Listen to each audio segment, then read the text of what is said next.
Assalamualaikum warahmatullahi wabarakatuh. Halo semuanya, perkenalkan saya N. Patricia. Saya Dwiana Dedestari, kami mahasiswi dari Universitas Dinamika Bangsa, Fakultas Ilmu Manajemen dan Bisnis, Program Studi Manajemen.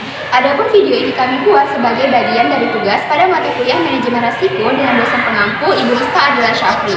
Dalam video kali ini, kami akan memaparkan analisis manajemen resiko pada usaha dagang telur yang berlokasi di pasar tradisional Talang Banjar yang bernama Telur Putri. Langsung aja kita masuk ke videonya.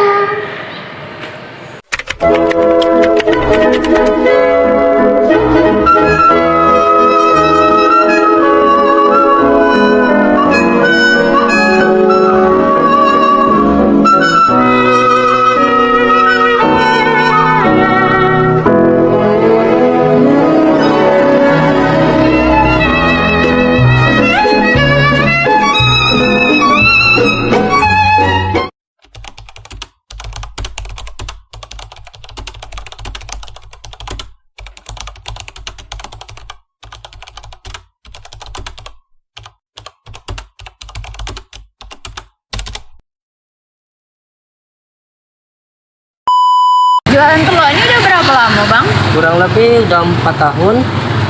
Oh, terus kalau telur-telur ini diambilnya dari mana nih? Biasanya ngambilnya di bagian dari tangkit, kalau itu seberang, dan biasanya juga ada yang bagian dekat sini, kayak Sinta Telur nih. Oh, emang udah ada agennya ya? Iya, sudah ada agennya. Kira-kira resiko jualan ini apa, Bang, resikonya biasa? Kalau untuk resikonya ya sering retak, sering pecah, dan biasanya juga kalau misalkan kalau ini kan banyak nih, kalau misalkan dicampur-campur tuh nggak tahu tuh yang lama dengan yang baru tuh biasanya. Biasanya tuh ada satu apa dua lah yang retak gak ketahuan, jadinya busuk gitu, jadi apa dingin gitu. Kalau retak kayak gitu biasanya dijual lagi atau kayak mana? Kami jual, biasanya itu dimasukin dalam bungkusan tuh. Nah, setelah dibungkus biasanya kami jual 5.000, kalau tidak 6.000. Harga telur sekarang suka naik turun nggak, Bang, kalau dari agennya? Kalau untuk hari biasa tuh jarang, cuman kalau untuk kayak mau lebaran atau hari raya-raya kayak Imlek itu sering naik turun gitu. Di sini banyak ada saingan yang jualannya yang sama kayak Abang nih? Lumayan kalau di sini, biasanya jarak 20 meter itu ada bayi yang jual telur gitu.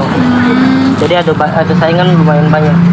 Kan tadi katanya resikonya pecah, busuk gitu-gitu. Kalau resiko kayak pernah nggak dicuri atau gitu kan kalau rame? Oh, itu pernah itu kalau misalkan rame nih.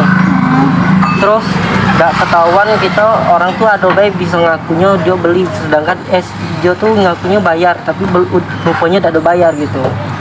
Oke. Cuma nanya-nanya itu, Bang. Makasih ya, Bang. Sama-sama.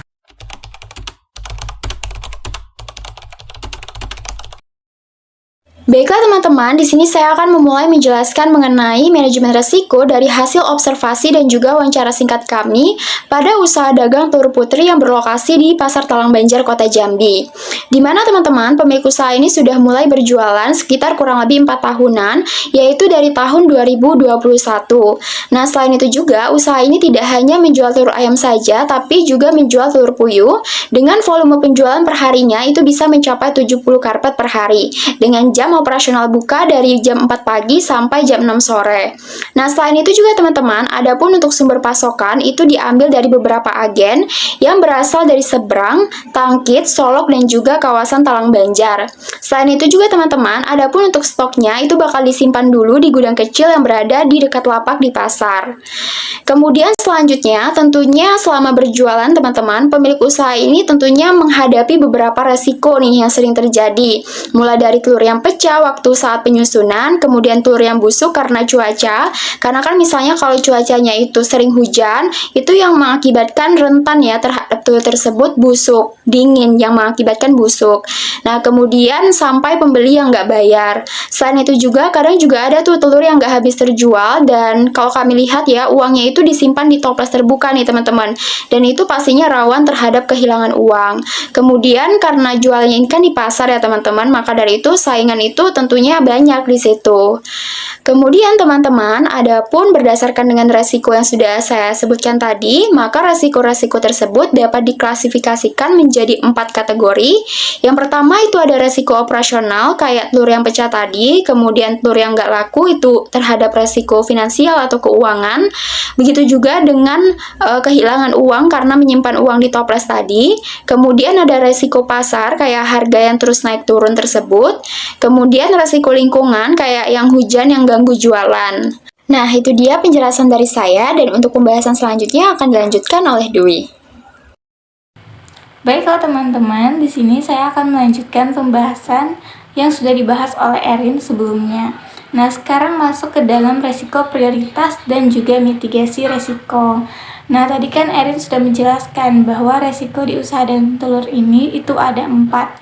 Yang pertama itu ada resiko operasional, resiko finansial, resiko pasar, dan juga resiko lingkungan.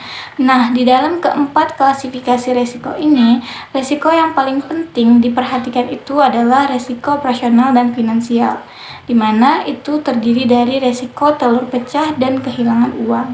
Nah, untuk memitigasi resiko ini, pemilik usaha itu perlu yang pertama menyusun telur itu secara hati-hati. Terus yang kedua, jangan menumpuk telur terlalu tinggi karena bisa menyebabkan jatuh. Nah, untuk menyimpan uang itu bisa disimpan di dalam tas kecil ataupun dompet kecil. Jangan di dalam toples kayak yang sebelumnya. Nah, juga stok telur di sini jangan terlalu banyak biar nggak rugi-rugi kalau misalnya sisa ataupun telurnya busuk karena nggak kejual. Selanjutnya masuk ke dalam solusi dan rencana kontingensi. Nah, jadi di sini usaha dagang telur ini sudah menerapkan beberapa solusi. Yang pertama, usahanya itu biasanya jual telur yang pecah itu lebih murah dan sisa stok ditawarkan ke pembeli lain. Nah, kalau solusi tambahan dari kami berdua yaitu yang pertama, kami nyaranin untuk jual lewat HP. Terus kayak bikin promo akhir tahun ataupun siapin agen cadangan kalau misalnya pemasok yang sebelumnya itu telat mengantar telur. Terus juga kalau hujan itu bisa pakai sistem pesanan lewat HP. Jadi pemilik usaha yang nganterin telur-telur itu ke pembelinya.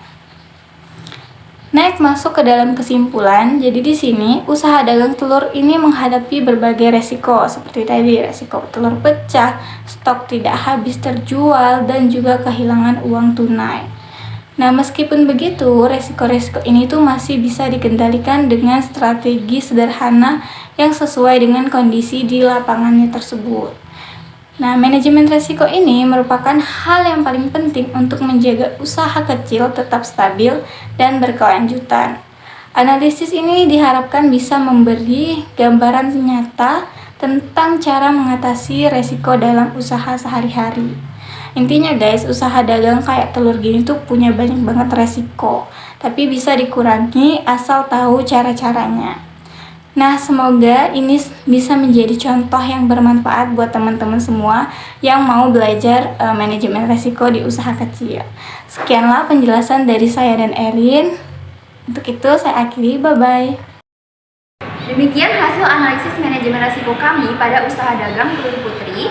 Semoga video ini bermanfaat dan menambah wawasan bagi kita semua. Terima kasih atas perhatiannya. Wassalamualaikum warahmatullahi wabarakatuh. Sampai jumpa.